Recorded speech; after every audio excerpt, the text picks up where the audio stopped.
Bismillah ar-Rahman ar-Rahim. Alhamdulillah wassalatu wassalamu ala rasulillah amma ba'du. From the different messages that come to us consistently in the Quran and in the Sunnah of the Nabi sallallahu alayhi wa ala alihi wasallam is a lesson that's repeated a number of times in a number of ayat, as well in a number of authentic hadith from the statements of al-Mustafa sallallahu alayhi wasallam.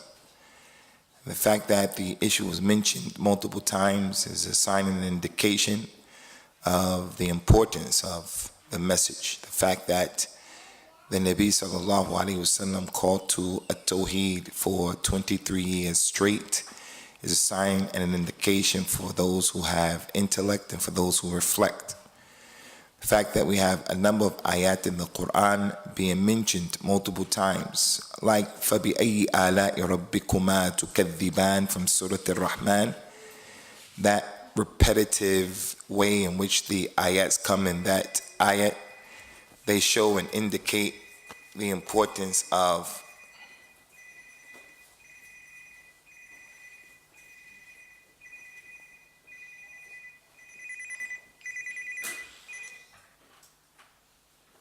the issue at hand. The Nabi from his Sunnah sallallahu alayhi wasallam is that he used to repeat things multiple times so that people would understand what he was saying, so that people would pay attention to what was being said.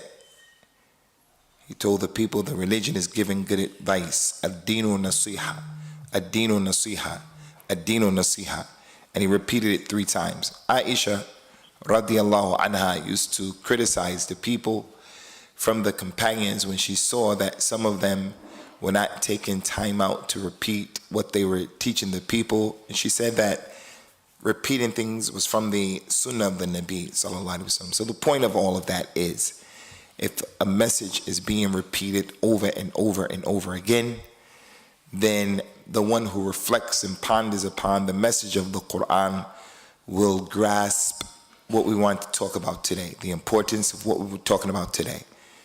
And that is the fact that there are many ayat of the Quran and many hadith of the Nabi sallallahu alaihi wasallam and incidents that transpire that go to show that today's topic is a topic that is worth the Muslim taking care of, paying attention to. And that issue is the issue of doing deeds and actions in the dunya and not putting yourself in a position to get the reward of those deeds and actions, but instead the opposite takes place. A person does deeds and they do actions that will come back and they'll have no benefit whatsoever, because he did it the wrong way, did it the wrong time, did it in the wrong mode, did the wrong number, didn't have the right niyat, or he was doing or she was doing other deeds and actions that disqualify a person's amal. So there are a number of ayat of the Quran that reflect this. Allah subhanahu wa ta'ala mentioned those people who disbelieve, amalahum karamad ishtaddat bihi rih fi yawmin asif la yaqdiruna ala shay'in mimma kasabu. He said that those people who disbelieve, their actions that they did in their life, it's nothing but ashes. It's like ashes. The ashes that are there on a day in which there is a violent wind, a tornado. He doesn't have the ability to get any benefit from what he did. That's from the eloquence of the Quran. Allah Azza wa Jalla could have clearly just said that their deeds will be of no avail, but instead of mentioning that, it mentioned that their deeds are like ashes. If a person were to blow on ashes, the ashes don't have the ability to withstand the force of the blowing of the mouth. But the ayah said that their actions are like ashes in the midst of a violent tornado. That's Allah's way of saying that those people who disbelieve because of their kufr, because of their shirk, their actions are going to come no avail. That's one of the many ayat. Allah Ta'ala mentioned another ayat of the Quran. أَعْمَالُهُمْ كَسَرَابٍ بِقِيئَةٍ يَحْسَبُهُ الظَّمْآنُ مَاءً حتى إذا جاءه لم يجده شيئا ووجد الله فَوَفَّاهُ حِسَابَهُ وَاللَّهُ سَرِيعُ الْحِسَابِ. Those disbelievers who disbelieve in Allah Azza wa Jal, their deeds are like a mirage. When he comes to drink from the water of the mirage, he doesn't find anything there. There's no water, there's nothing there. It was just something that he thought was the case, like the person who does deeds in this life from the non-Muslims. He believes in Isa ibn Maryam, he believes in the Yahudiya, Jewishness, Sikhism, or other than that.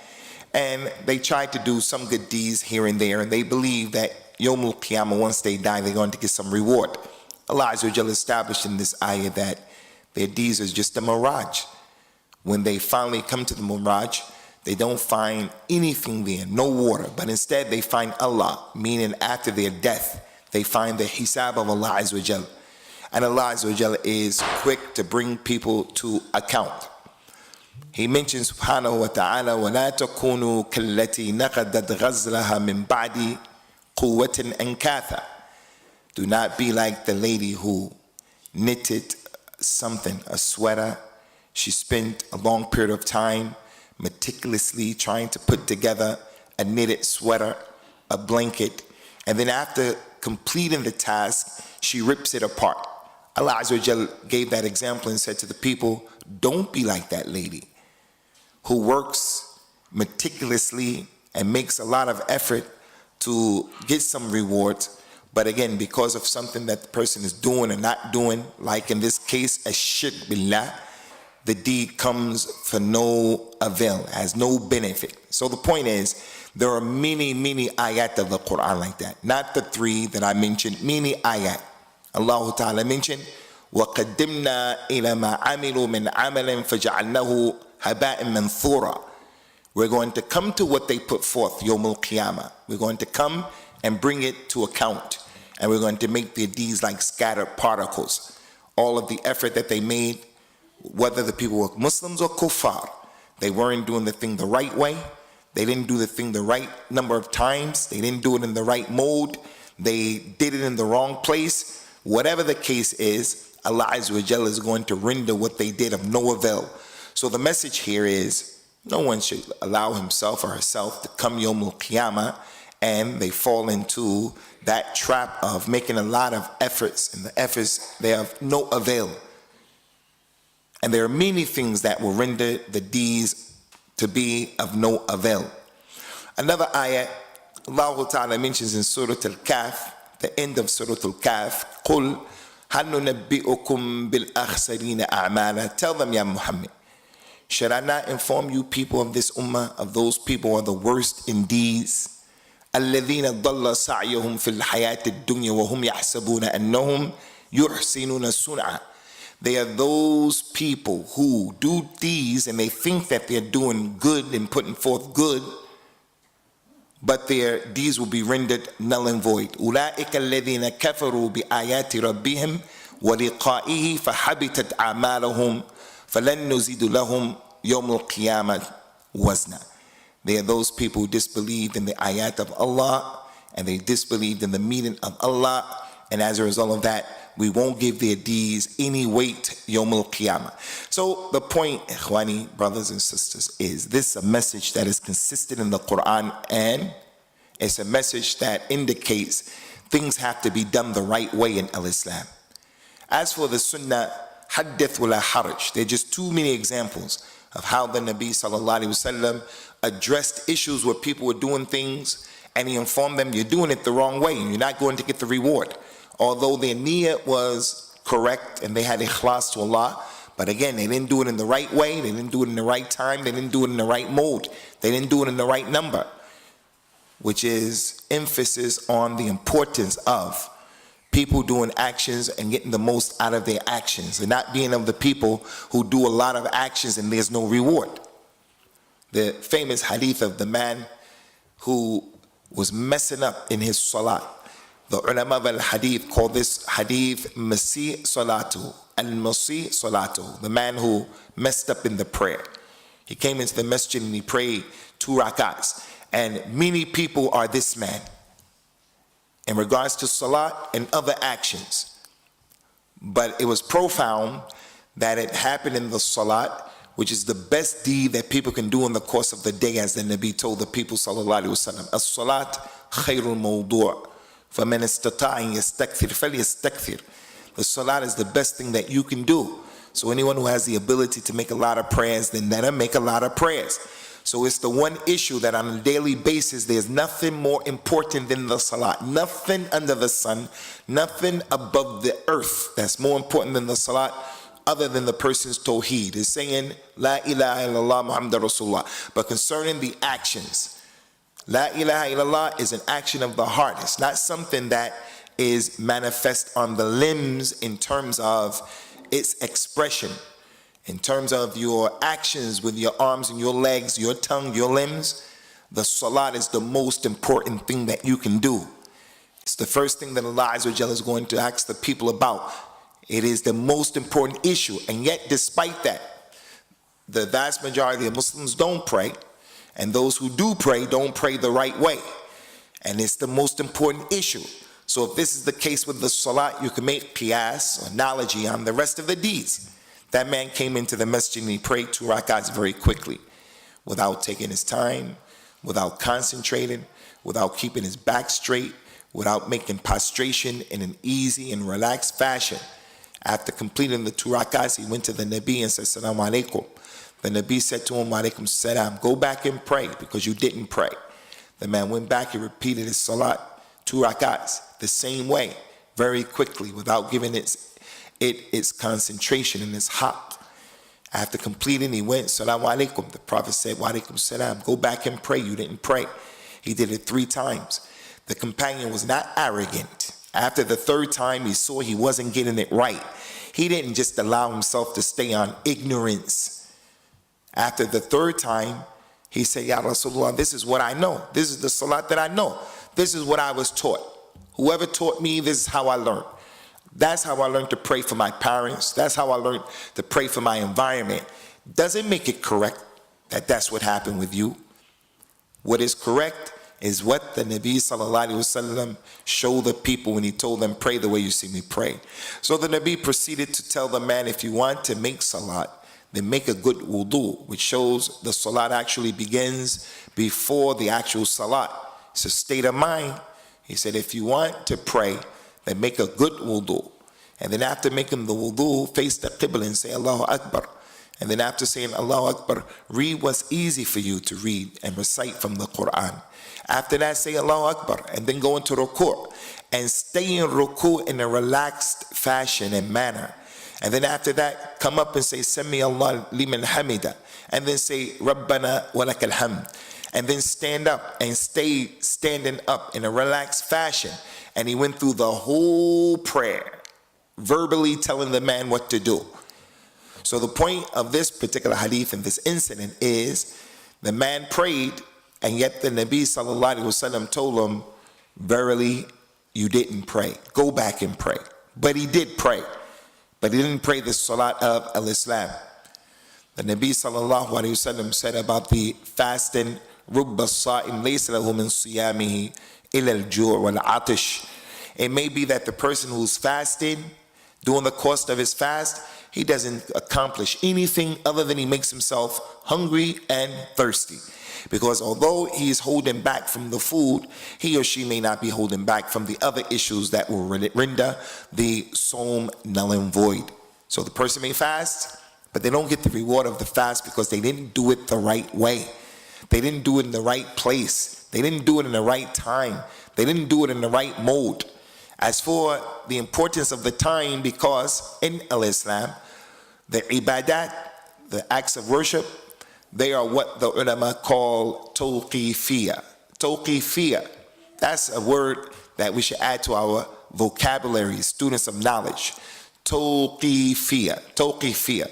I don't know if the word is in Urdu or in the Mirpuri language, but it comes from the word waqf, waqafa, to stop. Qif, stop. The ibadat in al-Islam are tawqifiyah, which means they should be done the way that they've been legislated. Don't put your foot down and embark upon doing an ibadah from the ibadat of al-Islam until and unless you know how to do it.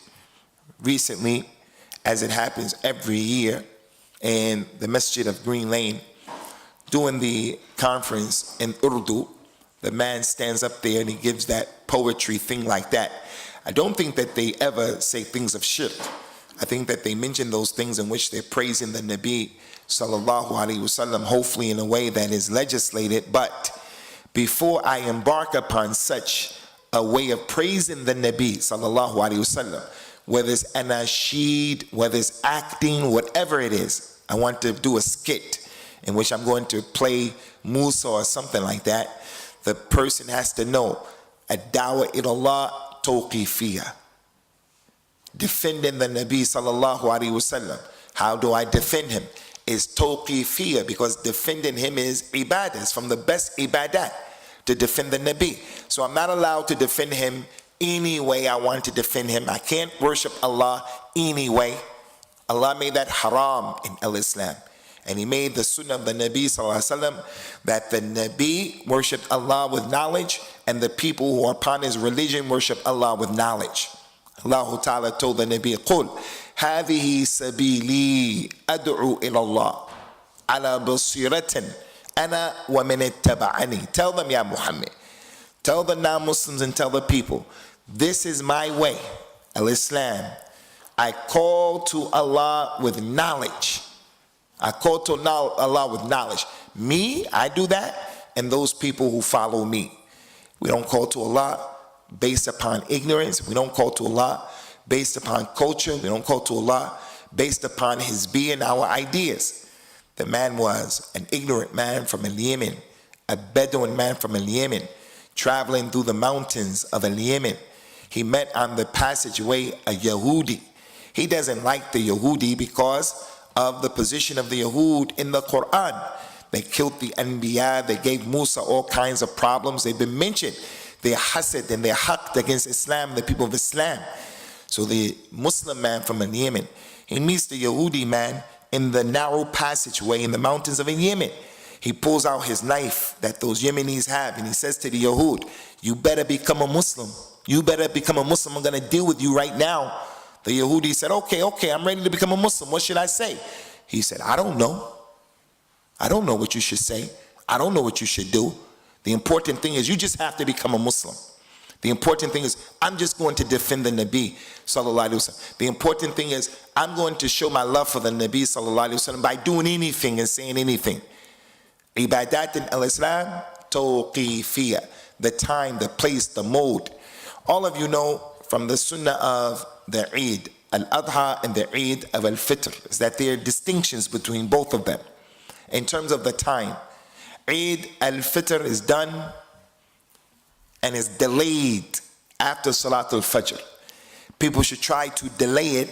And one of the hikmahs and wisdoms of delaying the Salat al-Fitr is people have to dispense of the Zakat al-Fitr before the Salat. You should get that Salat out before the Salat. Not to do so is a problem, religiously and practically on the earth. So you try to get the money to the fuqara, the people who need it, the masakeen, so that they can have a nice Eid. They can get the money and buy clothes, buy food, so they'll be prepared to do the Eid celebration. So the Salat itself is delayed. As for the Eid of al-Adha, after al-Hajj, the one that's coming up, inshallah, that Salat should be done quickly. After Salat al-Fajr is done, the sooner it is to Fajr, that's better, because that's what the Prophet used to do, sallallahu alaihi wasallam. And the wisdom for that is, the ulama of Islam mentioned, the person goes and he slaughters, he has to go and he has to slaughter. So if we pray early, it gives him more time to go and get it done. So he hurry up and he gets back to his family with the lahm or the meat of the slaughter. So the point here is time sensitive. The Eid Salat. Al-Fitr is delayed. Al-Adha is sped up. There was a companion from the companions of the Nabi sallallahu alaihi wasallam radiyallahu anhum ajma'in. He wanted to slaughter before the Salat to save himself a lot of time so that he could spend time with his family. So he slaughtered before the actual Eid Salat of Al-Adha. He told the Nabi, Ya Rasulullah, I did this slaughtering. The Nabi sallallahu alayhi wasallam told the man, Shatuka shat lahmin. The meat that you slaughtered is just meat for you and your family. But you have to slaughter again. You have to slaughter again. Because although you slaughtered, you didn't slaughter the salat, the biha of al-adha. You did it at the wrong time. And no doubt the man had ikhlas. He had sincerity. And the reason why he was doing it, to hurry up and have time with his family, you can clearly see it has some benefit. And the people who try to introduce ways of doing things in al-Islam because they make sense, they call that istihsan. It makes sense to me, so I'm going to do it. It makes sense for us to do this, so we're going to do it. Whatever it happens to be. Al-Imam al-Shafi'i said that the one who does this istihsan, he has actually legislated in the religion, because once you open that door, people will come up with all kinds of ideas about why and how things should be done. So the point here is that the Nabi sallallahu alayhi wa sallam told the man who slaughtered, he actually spent his money and he slaughtered the animal, it doesn't count because you did it at the wrong time. So again, the message here is, throughout the book of Allah, there are ayat. Throughout the authentic sunnah of the Nabi sallallahu alayhi wasallam, there are ahadith, statements, issues that he addressed that clearly show and indicate we all have a responsibility to take our time and focus upon how we're doing things, because if you do the thing the wrong way, it won't be accepted. And also, if you're doing certain things or you're not doing other things, then the deed has the potential of being rendered null and void. And they are a lot. At the top of the list, and the most important one, and the most dangerous issue that will destroy the deeds is ash-shirk billah. Ash-shirk billah. Allah Ta'ala told the Prophet sallallahu alaihi wasallam, وَلَقَدْ أُوحِيَ إِلَيْكَ وَإِلَى الَّذِينَ مِنْ قَبْلِكَ لَإِنْ أَشْرَكْتَ لَيَحْبَطَنَّ عَمَلُكَ وَلَتَكُنَّنَّ مِنَ الْخَاسِرِينَ. It has been revealed to you, Ya Muhammad, and it was revealed to all of the prophets and the messengers before you. If you make shirk, Ya Muhammad, it will render your deeds null and void. And Yawm al-Qiyamah, you're going to be of those people who are the losers. If Allah Azza wa Jal threatened Rasulullah sallallahu alaihi wasallam with that ayat, and all of the prophets and messengers before him, and they're from the awliya of Allah, and they're the imams of the muhtadeen who are on the siratul mustaqim, then what about regular people like you and me? Regular people. We just regular people. You make shirk with Allah, you in trouble. And no one should sit here and feel I'm safe from a shirk. I'm Salafi, I'm from Ahlul Hadith, I want to be a person from Ahlul Sunnah, and I know the danger of shirk. That doesn't mean that you're safe from a shirk. Ibrahim, the Khalil of Allah Azza wa Jal, used to make dua in the Quran, as we see those ayahs, asking Allah Ta'ala to protect him and his children from ash-shirk billah. The Nabi used to tell the companions, the thing that I'm afraid the most for you, Abu Bakr, Umar, Uthman, and Ali, is I'm afraid from you from the small shirk. They said, what's the small shirk, Ya Rasulullah? He said, it's showing off. And in the society that we live in, this is something that is easy to fall into.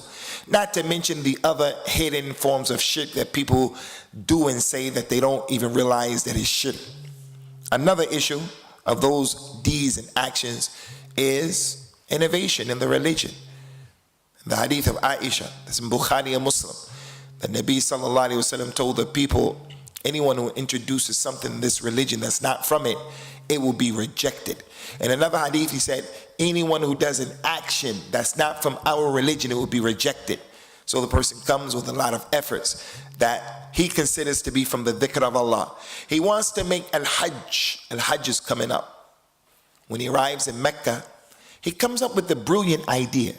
Istihsan. He says, I'm in Mecca. So while I'm here in Mecca, what I'm going to do is, I'm going to go to the Masjid of Aisha, Masjid Tan'im, and I'm going to make multiple umrahs while I'm here in Mecca. I'm going to go and make an umrah for my mother. I'm going to make an umrah for my grandfather, for my grandmother, for my wife, for the child that died, and on and on and on and on. It's a nice idea. But the question is, when the Nabi sallallahu alayhi wasallam performed Hajj, when he performed Umrah, did you see him doing that? Anyone who does an action that's not from our religion is going to be rejected. So at the top of the list, 2 things that will destroy your deeds. Ash-shirk billah, doing things you don't have sincerity, doing things and you're thinking the wrong way or the wrong thing about it, is in trouble. And the other thing is doing things based on innovation. And during this time, we have some people of the Sunnah who are actually worshiping Allah Azza wa Jal based upon innovation, in the way that they make hajar of people, warn against people, take positions of people, them and their sheikhs, on innovation. Because no human being is free from falling into bid'ah. Them and their sheikhs are on innovation. I have to follow you and do blind following just because you're you. That's not from the religion of Islam.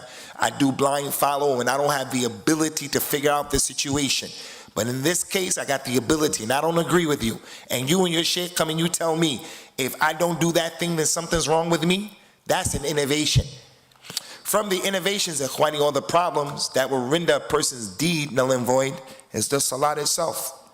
Those of us who are laxed with the prayer or aspects of the prayer, like the salat of al-asr, authentic hadith, the Nabi sallallahu alayhi wa ala alihi wa sallam informed the people, man fatathu salatul asri habita amaluhu. Anyone who misses the salat of al-asr prayer, his deeds will be rendered null and void.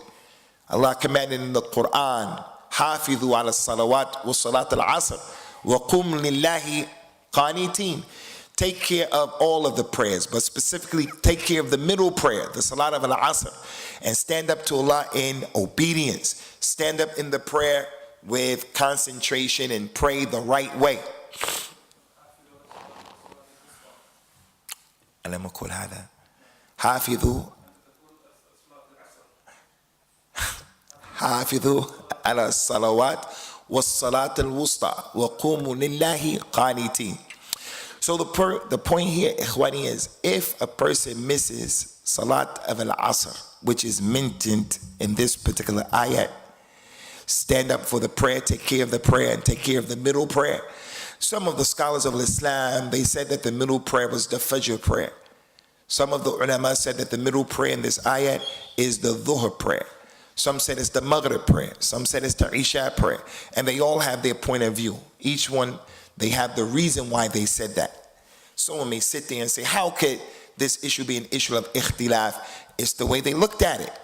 Some of those ulama said that the first prayer that was legislated in al-Islam was the Salat of al-Asr, was the first prayer that the Muslims made. There had to be a first prayer that they made when prayer was wajib upon. Some of them said the first prayer was Asr, and the second prayer was Maghrib, and the third prayer is al-Isha. So that's the middle prayer. So the ulama said the middle prayer is the 5 prayers. The strongest position is that the middle prayer is the Asr prayer because of the hadith in Sahih al-Bukhari. The Nabi sallallahu alayhi wasallam was fighting against the non-Muslims in the battle of the ditch, the battle of the trench, the Ahzab, one of the surahs of the Quran that was revealed. And when the Salat of al-Asr came, he wasn't able to go and make Salat because he was engaged at that moment in a moment of danger. So he didn't pray. So Salat al-Asr came in and it went out. And the Prophet and his companions, sallallahu alayhi wa sallam, radiyallahu anhum ajma'in, none of them prayed. Salat al-Asr came in and it went out and nobody prayed. When that happened, he made a dua against them, sallallahu alayhi wa sallam. He said, شغلونا عن صلاة العصر صلاة الوسطى ملأ الله قلوبهم وبيوتهم نارا. These people have made us preoccupied. We missed the middle prayer, Salat al-Asr. And he mentioned Asr as the middle prayer. And he asked Allah Azza wa Jal to fill up their homes and their graves and their hearts with fire against them. So 2 points we want to mention here. 1 point very quickly. When the scholars have ikhtilaf between themselves and they take varying positions, who are you, la umma laka? Who are you to come and make people take your position? One scholar said this, another one said that, and you did your best to find out and to follow the proof, and you took a position. Someone took a position other than you. How are you going to come and put pressure on that person to take what your scholar said, no matter who he is? No matter who he is. Who are you? But the reason that we wanted to mention this issue is it goes to show that the strongest opinion, inshallah, that's supported by the evidence, because it came out of the mouth of the Nabi sallallahu alayhi wa sallam, is Salat al-Wusta, the middle prayers, Salat al-Asr. So if Salat al-Asr, missing it, renders the deeds null and void, what about all of the other prayers, like Salat al-Fajr, which is heavier in the scales than Salat al-Asr? The Nabi told the people sallallahu alayhi wa sallam, أَثْقُلُ الصَّلَاةَ al-munafiqeen, Salat al-Fajr, the heaviest, most difficult prayer for the hypocrites to make. People who are not really Muslims, people who their iman is not complete, is Salat of al-Fajr, to get up early in the morning, especially when the Salat of al-Fajr is 4 o'clock, 5 o'clock, things like that. Not like now, it's pretty late. Person makes Salat in Jama'at 6 o'clock, it's pretty easy. So if al-Asr renders the deeds null and void, then what about all of the other all the other prayers? A person is missing multiple prayers, or he's missing Salat al-Fajr, Salat al-Asr, and Salat al-Isha. From the deeds for the sisters, just as a reminder, and this is not a dig at the sisters, it's a lesson for them to be aware of, and also for us as well. There are many things that a person can do that will render his deeds null and void. Like, the Nabi said that 3 people will make salat, and their salat won't reach their necks. 3 people will make salat on a daily basis, but their salat won't reach their necks, meaning the reward of the salat, Allah won't accept it. And one of the 3 people, he said, the woman who has bad dealings with her husband, the lady's deeds won't be accepted. Her salat, her siyam won't be accepted until she gives her husband his haqq. So if a lady is married, and that's the religion of Allah Azza wa Jalla, if a lady is married and she doesn't care about the way she's dealing with her relationship with her husband, she can be doing deeds that render her good deeds null and void. And there are too many. Uquq al-walidain, not giving your parents their rights, is another action that will render the other deeds null and void, that will eat up a person's deeds. Every Monday, every Thursday, the deeds go up to Allah that we do for acceptance or rejection. Allah will forgive and accept everyone's deeds except 2 people. One, the mushrik, the one who's making shirk. The real mushrik, al-asli, the real mushrik, Sikh, Hindu, Christian, agnostic, and also the mushrik in al-Islam, the one who is a Muslim, but he's fallen into shirk by saying that he can make dua to the Nabi or whatever the person is doing. The second person who his deeds won't be accepted is the Muslim who has an ongoing dispute, personal problem with another person, and it's not religiously sanctioned. He doesn't get along with a family relative or some other Muslim, and it's not sanctioned, and he indulges that. He helps it to perpetuate. Now, if someone is against you and you have nothing to do with that, then you're not responsible. Nor do you have to go and make peace with them. They are the problem. You're not responsible. They have the issue. It's not your fault. But when you and that individual, both of you, are actively engaged in keeping a rift between you, then the deeds of those individuals who have a shahna, they have that ongoing dispute with the people, their deeds won't be accepted by Allah Azza wa Jalla. So there is a book in English, Khwani, you can get that book. That book is called The Invalidators, or What Invalidates Your Actions. It was written by a Sheikh of the Sunnah, Salim al-Hilali. I would advise you to get that book, because he gathered in that book a number of issues that people fall into on a daily basis that render the deeds null and void. If you don't get the book, keep in mind, in al-Islam is the message of don't be a person who does actions and then your actions come Yawm al-Qiyamah and there'll be of no avail because you didn't do it the right way. You didn't do it at the right time. You didn't do it with the right niyat. You didn't do it in the right number. You didn't do it in the right mode. And the way that the person is saved from that issue is getting knowledge of his religion and knowing how to do things, when to do it, what mode to do it in. And there's no one who showed us a better way of doing things than the companions of the Nabi sallallahu alaihi wasallam, in practicing what they've been commanded to do in the Quran and in the authentic Sunnah of the Nabi sallallahu alaihi wasallam. So for the next few minutes, if you brothers have any questions, inshallah, we'll take and entertain those questions that you may have. And Allah is A'la and A'lam. Allah says, as the people of knowledge, if you don't know, in today's day and age, who are the people of knowledge that we should return to? Who are the ulama of the Sunnah? Concerning the command of the Quran, ask the people of knowledge. If you don't know, who are those people of knowledge? People of knowledge are many, alhamdulillah. They are prevalent and they are available and they're in many countries. We just had one who came to this area, Sheikh Abu Usamah Wasiullah Abbas, has one of the biggest lessons there in Mecca, speaks Urdu, is from the Indo-Pakistan subcontinent, as they say. So he's a scholar from where you people come from. And there are other ulama from where you people come from. I don't know the names of them, but they are there. People of al-hadith who know what they're talking about. Like that Sheikh Az-Zubair Ali Zay. People who have knowledge of the Sunnah and the Deen of Allah. They don't call people and cultivate and raise people upon a taqleed of their opinions or the opinions of other than them. In Arabia, there are a number of ulama, but one thing that I find really strange is some people will have us to believe and to understand that they're only scholars in Saudi Arabia, that's it. There are ulama in different parts of the world, and there are ulama in different aspects in the sciences of al-Islam. Some ulama are just ulama in fiqh, some ulama just in hadith, some ulama in the Quran's recitation and the tafsir of the Quran.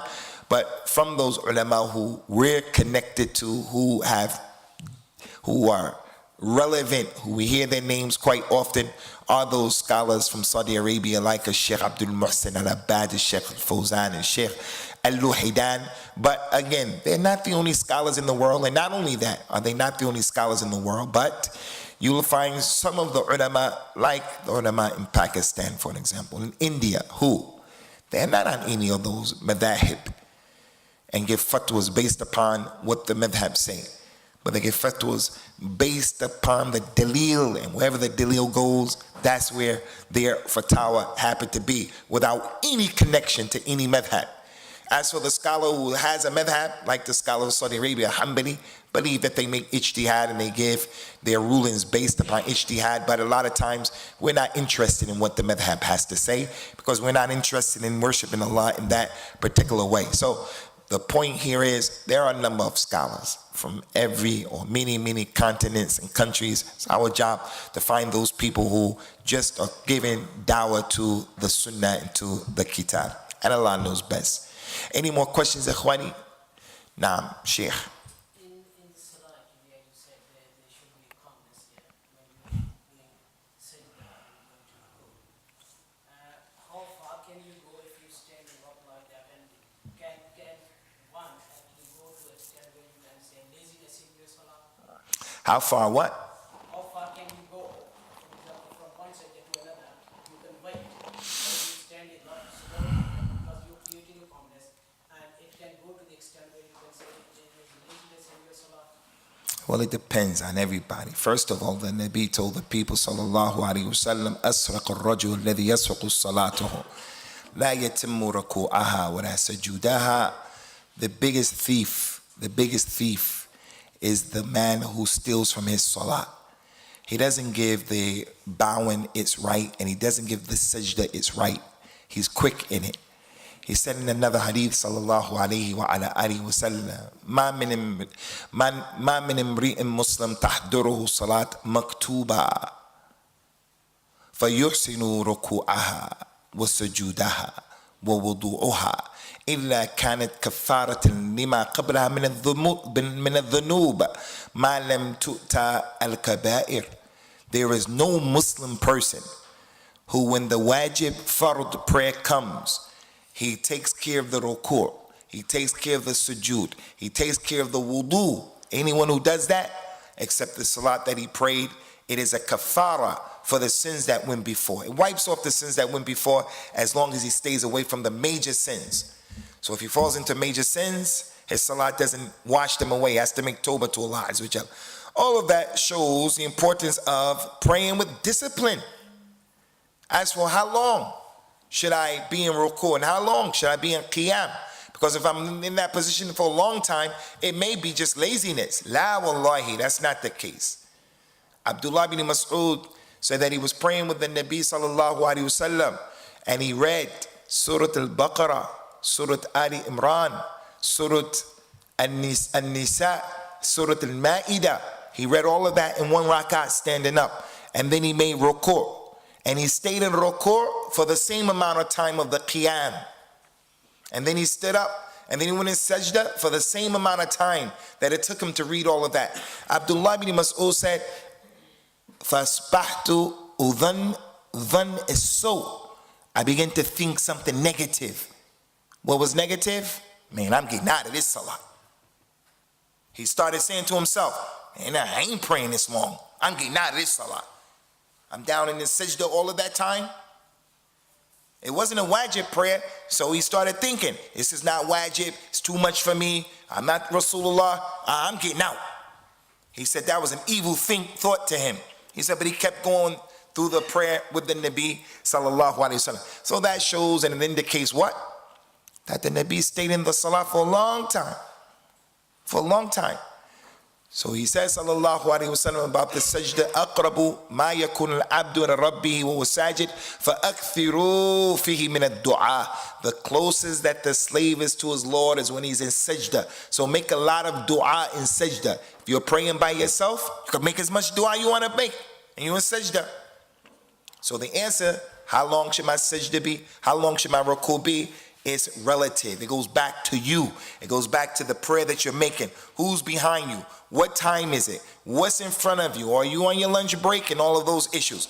But the main point is, as he prohibited us from praying like many animals, don't pray like the dog.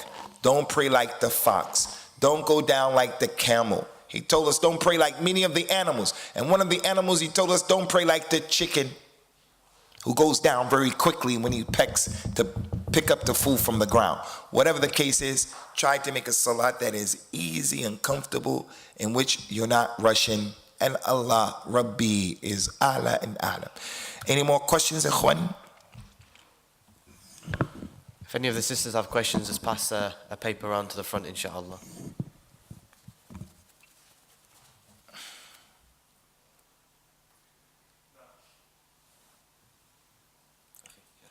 Yeah, go ahead, my man. You mentioned about nasheeds and praying Prophet and praying Allah. I didn't mention that. No, okay, go ahead. What types of nasheeds are permissible? Because there's a trend now that a lot of people think it's better to listen to nasheeds with music, which praise Allah and Prophet, than rather listen to music of, say, rap or Now, there's ikhtilaf, first of all, ikhwani, concerning the nasheed, the anasheed. Some of the ulama are against anasheed in every shape, form, and fashion. And I take that position. Sheikh Muqbil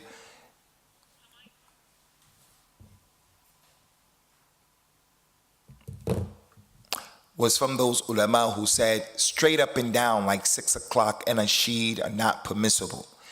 And the fact that the Nabi, he had a man who was called Had, he was Had, Al-Had, or Hadin, and Jesha, who was on the front of the caravan when he used to travel, and he used to say things to determine the pace of the caravan. He wasn't making anasheed. The fact that the Nabi sallallahu alaihi wasallam used to work and do hard work, like taking the rocks out of the ground when he was building the Masjid Quba, and he was saying things, and the companions were saying things about being guided, and so forth, so on. Those were not anasheed. They were poetry that he was saying, sallallahu alaihi wasallam, not anasheed as we know it today. But then there are those scholars who said anashid are permissible. Sheikh Ibn Baz, Ibn Uthaymeen, other than them. And the anashid that they say that is permissible is the one that is, number one, it doesn't take the place of talab al-ilm. The anashid takes the place of learning Quran. Anashid takes the place of learning the religion. It's what many of the Islamic political groups turn the youngsters to take the place of getting knowledge in the religion. Another anashid, another condition that they saw the anashid that was okay is the anashid that doesn't have music in it. If it has music in it, musical sounds, then it's not permissible. Musical instruments, musical sounds, it's not permissible because music is haram. Dalil from the Quran and the Sunnah. The other condition or issue that they bring forth is the anashid that doesn't have lyrics in it, calling to shirk and kufr, calling to what is against the Quran and the Sunnah. Another one is the anashid where the anashid becomes like the non-Muslims have rock stars. The guy who's doing the anashid, he becomes a person who we look up, the community look at that individual as if he's a person yuqtada bihi. He's like an imam, someone to be respected and put up. I've even seen in this country, in Masajid of Ahlul Hadith, I've saw with my own eyes how they bring a Deobandi anashid guy to come to their masjid. I saw that with my own eyes in Manchester and other than Manchester. Because why? Why are you people doing that? You Ahlul Hadith, why are you people doing that? Because we want to bring the people. They listen to this guy. La, ya akhi. That's not the kind of anashid that those scholars were referring to. If it's anashid that helps you to break up the monotony of work or driving, and it just opens up the mind and the heart and the spirit to not listen to music and to waste time, and you're learning the religion, the arkan of Islam and iman and things like that, they said then this type of anashid is okay. But not the anashid that we mentioned some of the examples of it, and Allah knows best.